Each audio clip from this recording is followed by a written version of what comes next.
This is a 1923 Gibson A Model Mandolin that I'm happy to say is my most recent mandolin acquisition. I just got this a couple weeks ago, but you may have already seen the recent Mandolin Mondays video that I made playing the Bach Cello Suite Prelude on this thing, just showing off the beautiful tone, sustain, and volume that you get with these instruments. So I wanted to hop on here and talk a little bit more about it. I'd been on the lookout for one of these vintage Gibson A models for a little while just because I've been wanting to get more into Celtic music and classical music, and the richness that you get out of these vintage oval holes is so perfect for those styles of music.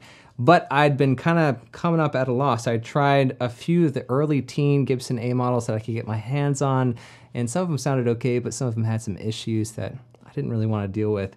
But huge thanks to my friend Wayne Benson, who runs Wayne's World of Mandolins here on YouTube. Check out his channel for sure if you haven't already. I was asking him about what he thought, if he saw any good mandolins on the market, and he sent me the listing for this one here. And I don't know, after I saw it, I knew I had to have it. This is what a lot of people refer to as a snakehead Gibson mandolin, because the earlier A models had a very wide headstock. They call them paddle heads. But this has a much slimmer headstock that narrows towards the end, much like a snakehead. And this represents an era of mandolins from 1922 to 1925, which benefited from a lot of innovations that were happening at the Gibson company at that time.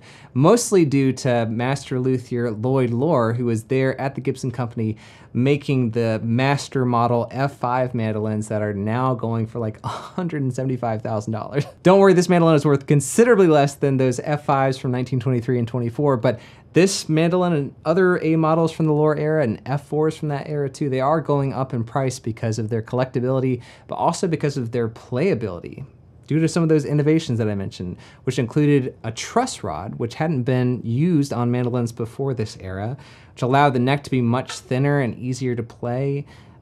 Also the adjustable bridge, which hadn't been included before. And what I love about this mandolin is that all the hardware is original. You can even see the patent date for the bridge inside that foot right there, which is unbelievable.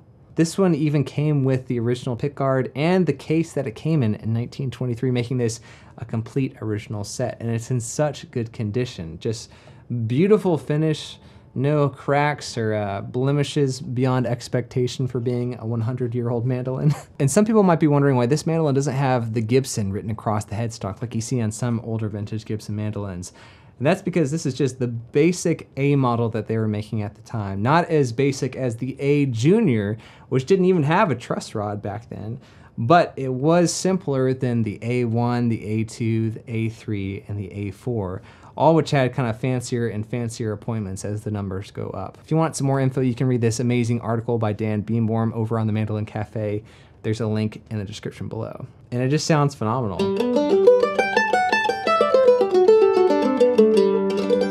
Beautiful sustain. I've been really enjoying playing some classical music, like that Bach piece that I performed for Mandolin Mondays.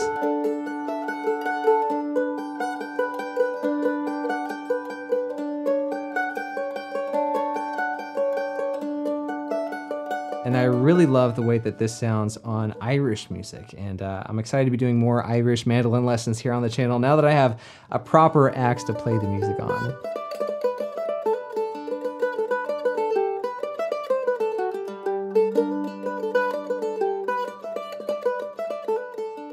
And while you might not want to use an oval hole mandolin like this to play bluegrass, it doesn't really have the same focus of tone and projection that you get with an F5 or an A5 with those F sound holes.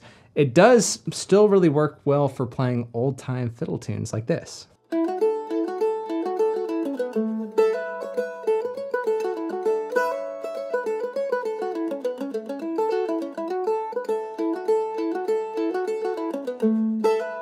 Let me know what you think about it. If you dig it, if you have a mandolin from a similar year, and be sure to like and subscribe here because you can expect to see a lot more videos with this thing here on the channel very soon. And I'll look forward to seeing you then.